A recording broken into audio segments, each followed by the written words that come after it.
The Chaser Report is recorded on Gadigal land. Striving for mediocrity in a world of excellence. This is the Chaser Report. Hello and welcome to the Chaser Report with Dom and Charles. Now, Charles, let's talk about something very important. Let's talk about football. Ooh. You know how much I care. Football, the round ball game. We don't talk about sport often on this podcast. We talked a little about the Tillies last year. That was good. But it's time to talk about the men's football. And, you know, a couple of years back when Qatar had the World Cup, that was a low point. Let's just draw a line in the sand now. And the benefits of hindsight and also foresight before the World Cup. Yep. Having it in Qatar seemed like a terrible thing to do. Yes. All sorts of questions about human rights. Yep. A dark stain, Yes. Charles. 6,500 workers died during the course of building the stadiums. I think FIFA learned a lot from that. Well, you can't make an omelette without breaking eggs. Without breaking some actual heads. Yeah, that's what happened. Yeah, that's what happened. But yes, so they learned a lot, did they? Did they have a bit of self-reflection? Yes. Yes. So FIFA has decided, this is really important, Charles. I want to stick up for FIFA because they've done some great stuff. The new president, Gianni Infantino, he's come in, new broom. Yes. And changed everything because FIFA Clean used to be sweep. so corrupt. Yes. Now, FIFA has decided that they're going to apply the United Nations guiding principles on business and human rights to their work. And so this means that I'm quoting FIFA's statutes here. Is it going to be held in Norway or something? Yeah, probably. Yeah. I imagine. Denmark. Only Scandinavia, right? They're going to, and I quote, the FIFA statutes, they're going to be committed to respecting all internationally recognised human rights and they're going to strive to promote the protection of those rights. Never again. This is something we can cling to, Charles. So we can say the world has improved. Football will never again be in a corrupt petrochemical state. So it'll be like the Rainbow Games. It'll be gay rights here, women's rights there. Yes. It's going to be a woke. It's the woke World Cup. The woke Cup is going to have FIFA Woke Cup. The FIFA Woke Cup. And Charles, I'm particularly excited for this to happen. I've been to one World Cup before in Germany, 2008. Yes. One of the highlights of my life. Oh, yes. It was just wonderful. And it's when you can get behind it because not only is it great sport, but it's also great values. I want to go again. Yes. I want to go again, and I want to celebrate the common humanity and the fact that we're all equal in front of sport. We're all equal. And you can take not just you, but your daughters and your wife. I've got daughters. You know, my daughters all want to come. They'll all want to come. And enjoy the freedom of the Saudi Arabia World Cup in 2034. Charles, Australia were thinking of bidding for this, but it seems as though, even though the bidding process doesn't end until the end of this year, it's already over. And the winners were Saudi Arabia. More in a moment. So this is the thing, Charles. FIFA have come out and said... Hey, look, let's not be racist here. No, there's a process, right? Yeah. I don't want... See, I can see you assuming. I can see in your face the skepticism. You're just going... You're just thinking about the bone saws, aren't you? Oh, yes. That was just one journalist. Just one. Yes. And that was in the past. That was in the past. We're talking about the future, 2034. Yes. So FIFA's going to go through a process because they won't have the World... They won't give the World Cup to Saudis unless, you know... Unless they pay a lot of bribes. Totally change. Totally change. Yeah. Oh, right. So because they've got the new rules. Saudi Arabia is going to become a democracy, is it? So you need to have decent business and human rights. What's let's a have business a quick look. right? I'd love to know what a business. We'll get, we hold these businesses to be. I think it means don't murder migrant workers as a starting point. So let's just look at this. I've got a Guardian article here that explains everything. The Guardian's got it. I wouldn't say they're unbiased. They're a little anti-Saudi, but we'll try and wade through the bias, shall we, Charles? Yes. So, human rights. This is something that's very important to FIFA. Okay, FIFA really believes in human rights. Yes. So it says here, according to the very respected Freedom in the World report by Freedom House, you know, Freedom House assesses civil liberties and human rights. Yep. Saudi, you know what their score is out of 100? Saudi Arabia? Can you go negative or is it like on a scale it goes of 0 to 100? Come on, don't be ridiculous. Yeah, no. 0 to 100. Well, they've got some rights. Women are allowed to drive now. So I'd say, I don't know, 13? Lower. Really? Okay. Lower. Like, is it in double digits? 10? It's not in, not quite in double digits. Okay. Oh, so like 7. No, it's 8. Oh, okay. It's 8. 8 out of 100. That's all right. 8%. It's not 7. Not 7. They've pointed to things. How do they get 8? Well, I think the driving thing is... The driving's 7 maybe. of them. I mean, And let's then- just start here. Yeah. Political dissent punished by death. So if you dissent, you die. But that then means that's Yes. quite good because that means that everyone who's still alive Is not a dissenter. there's a lot of cohesion. Yes. There's a lot of cohesion. That's right. Women are legally required to obey their husbands in a reasonable manner. And presumably over time, if you kill all the dissenters, Yes. then you can probably abolish that law You could. because there would be everyone just would be in agreement. And they'd know, wouldn't Yes. they, without having the law. So, women have got to obey their husbands and homosexuality is illegal. And it's an absolute monarchy. But other than that, I mean, freedom, what even is freedom, Charles? The Well, freedom exactly. to watch Look- soccer is all that I care about. Look how much we've abused our freedom just in the last few weeks. What a waste. The free press and all that we had was gossip about things that weren't true. That's I mean, true. you If know, the in British some royals ways- were able to kill dissenters, Yes. that would have been a much more efficient system. Yes, and it would have arrived at a truth more quickly. That's right. Because Yeah.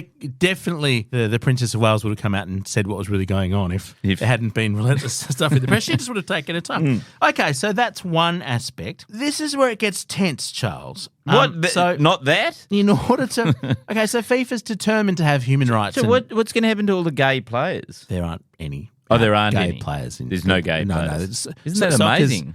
I think there might be one somewhere, but there's What an no. ama- They're all in the closet. What an amazing In soccer. sport. Yeah, they're all in the closet. So what has to happen? This is the I this bet is the that's not tension. true with the Matildas. Not so much. Yeah. That really is a rainbow. The point where the Saudis want the Women's World Cup, that will would. actually be genuine progress. Okay, so here's the thing: FIFA is insisting that there be a report into human rights conducted. There's got to be an independent assessment submitted by the Saudi bid by the middle of the year, like European summer. There's got to be an independent report that says how human rights are going in Saudi Arabia. And FIFA's obliged to assess human rights risks as part of one of 6 selection criteria to award the World Cup to the one country that's still bidding for it. So the difficulty is, Charles, Right. So no, everyone else is pulled out, but they're still going to go through the process. Sure. And what's it called when you pay lip service to something in order for the process? foregone conclusion. Yes, that's A Russian election. it. So basically, they've got to do Australia were going to bid for this, don't forget. We wanted to bid. We've got the facilities, but then we realised the Saudis had bought it. And so what happens if they get through the human rights process and they go, ooh, well, they've got to work out how to do the report because Right. you know how many human rights organisations there are on the ground in Saudi Arabia? None. None are allowed to operate. Yeah, so well, I don't know how I suspect they'd be bonesawed to yeah, death. how will the assessors get in and do their independent assessment and get out of Well, life? maybe it's easier to write the report if you're not on the ground. You could do it via Zoom, couldn't you? You could just it's be sort of- safer. It's easier to sort of hypothesize about, how good Saudi Arabia is because they'll be being repaid to come up with the right. You just hire PwC. Of course you would, yeah. That well-known human rights organisation, PwC. Okay, so they've got to do that. They've got to have the human rights report. Tell That's one them hurdle. what answer you need, and they'll deliver the results. Yeah, and or- probably give you a few tax tips. But Charles, they would then also sell the report to the other countries bidding, presumably. Anyway, okay, so that's the issue going on. So human rights, the Saudis claim that their human rights have improved. So that's all I need to hear. yeah, that's all you need to hear. Okay, what about labour rights? So this is particularly awkward. FIFA has pledged to ensure workers' rights are protected and their safety is assured. Apparently there's an inquiry going on about whether they did that sufficiently in Qatar. I don't want to prejudge the results of the inquiry, Charles, but quite a large pile of bodies would suggest there were some shortcomings. But was that FIFA to blame, or was that the workers who put up with the Yeah, that's right. standards without and didn't inform their bosses? And they're the ones that chose to hand over their passports to their Yes, bosses. exactly. Like what they should have done is they should have been a little bit more forthright in their slavery. They had the Qataris over a barrel, didn't they? Yes, exactly. Because who was going to build the stadiums? It was the Bangladeshis coming out. They're the ones. They're the ones who are to blame for their plight. on the hook if they run into OH&S issues. Well, they can't run, Charles. They can't run well. because the bosses have got their passports, so there's no way out. No. Okay. Yeah. Anyway, so the Saudis, so the Guardian quote Mustafa Kadri of a human rights and labour organisation called Equidem, who says there's no question that Saudi Arabia has the worst labour conditions of any of the Gulf states. What? Worse than Qatar? Yes. And that they have the most power in the region. So they're the most powerful country and they have the worst labour conditions. They have gotten rid of the kafala system here, apparently, which binds workers to employers, so they can kind of move from one exploiting employer to another. This guy's pretty keen for them to the workers to be able to join trade unions. I don't think that's going to happen. I think that might go against the being executed. And he also wants domestic workers and female workers to have the same protections as male workers.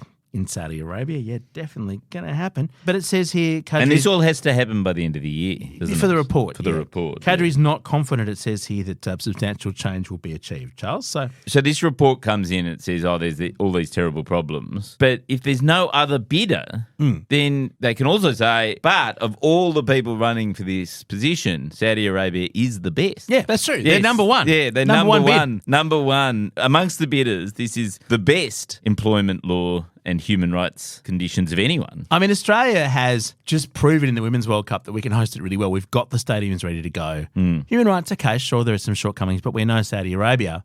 But we didn't bid. We pulled out. We realised we'd get one vote again, presumably. The Chaser Report. News you know you can't trust. They've also changed the criteria, Charles, to fit Saudi Arabia better. It used to be that you had to have 7 stadiums. You know how the World Cup is on? It's huge. It's going to be bigger than ever. They've now got 48 teams rather than 32. And they've somehow figured out... It'll be all hot, won't it? That's the other, in Qatar, they had to have air conditioning in the stadiums. But they've changed the rules of the bid so that you only need 4 stadiums rather than 7. And fortunately, Saudis have 4. Well, they will have 4. This sounds a bit like a fix. So it will be okay. Dom, it was 7. So they're just going to have soccer around the clock, are they? I guess so. So you've just got to do twice as many matches a day. Well, it's more. Yeah. So with fewer stadiums and another, 50% of games or whatever. It'll just be 24 hours. They'll have to just re-turf. Like every single day they'll have to bring in more grass. Yeah. And replace the grass. But no, why not? I mean, this is the country that's building the line, Charles. They can build anything. Now, Dom, I've got a solution. Oh, yeah? I've got a solution to see us through and arrive at a result that we want. The first thing is, what we do is we say to Saudi Arabia, okay, you can have the games as long as we get an independent, external, person to run them, right? Yes. Someone who can deliver on the promises that are presumably going to be made around, human rights, fixing up, all that sort of stuff. But they'll need somebody who is, in their way of thinking. Like they won't want to just hire, somebody like any rando. They won't want anyone with human rights credentials. Yeah, exactly. And I'm thinking the perfect person to run the FIFA World Cup 2034 is dictator Dan Andrews. Dictator Dan? He's just resigned. Yep. Maybe because of this. Maybe he saw it coming. This. They'll find out. Saudi Arabia, we say, we've got an old dictator here. And they'll go, spare dictator. We've got a spare dictator. They'd have to make him a member of the royal family. He'd have to take on another wife who was from the Saudi royal family. Yeah, that's all right. So he'd be Prince Dictator Dan. Prince Dictator Dan. He goes over there. He susses it all out. You know how he can just announce things and explain things and he just imposes Very his good will. at PR. And he'll go, we're going to fix up this. Have we're a gonna long fix up press that. conference. Yeah. And exactly. Just hold a press conference until everyone's questioned out. Right? Yep. And then shortly before the 2034 World Cup is due to go on, he'll just cancel it. Problem solved. I was wondering what you're going to do with his track record of cancelling events. Charles, that is a very good idea. I think I've got an even better idea. Yeah. Okay, we know. So Saudi Arabia wants the World Cup for reasons of prestige, right? Same way that they've just bought golf. They buy sport, try and sports wash their regime. Yeah. Okay. Yep. Makes sense. We have a country that is very good at hosting sporting events. I think, 2000 Olympics, probably the best ever. The Women's World Cup was fantastic. It was brilliant. It was really good. We've got a diverse country with human rights and all that sort of stuff. But we have no international clout. So what we need to do, it's very simple. We sell Australia to the Saudis. And so it's being held in Saudi Arabia, but it's physically in Australia. So we can all get to go and see it. but our country is simply just part of Saudi Arabia. We're an asset. But whose laws would apply to our country? Doesn't really matter, does it? I mean, just a little bit of Sharia law here. Oh, okay. It's just the odd beheading. So we would get their laws as well. Well, you might maybe not till after the World Cup. I think maybe that'd be the day after the World Cup finishes. That's when the brutal repression begins. That's when the journalists start worrying about their limbs. Mind you, I mean, at least it would spice things up, wouldn't it? Like, because Australian politics, I mean, we try and make it interesting, but it's a bit dull. But also, Charles, they would think what they'd do to the housing crisis. They'd come in, they'd build another one of the neoms, the giant line. Yeah. We'd all just get a house in the line, which, as we know, is going to be kind of like a prison in a way. Yes. But why would we want to go to anywhere else? We have everything that we need, thanks to the Saudis. Okay, done. Let's do it. So Australia still gets to host the World Cup, which is what we want most of all. We're the best ones to do it. They get our human rights record and we get their laws. Yeah. And it's, everyone wins. It's basically a sort of geopolitical version of a sports wash. I love it. Our gear is from Road. We are part of the Iconoclast Network. Look, more great solutions tomorrow. We are the official podcast of the 2034 Saudi Arabia World Cup to be held in Australia.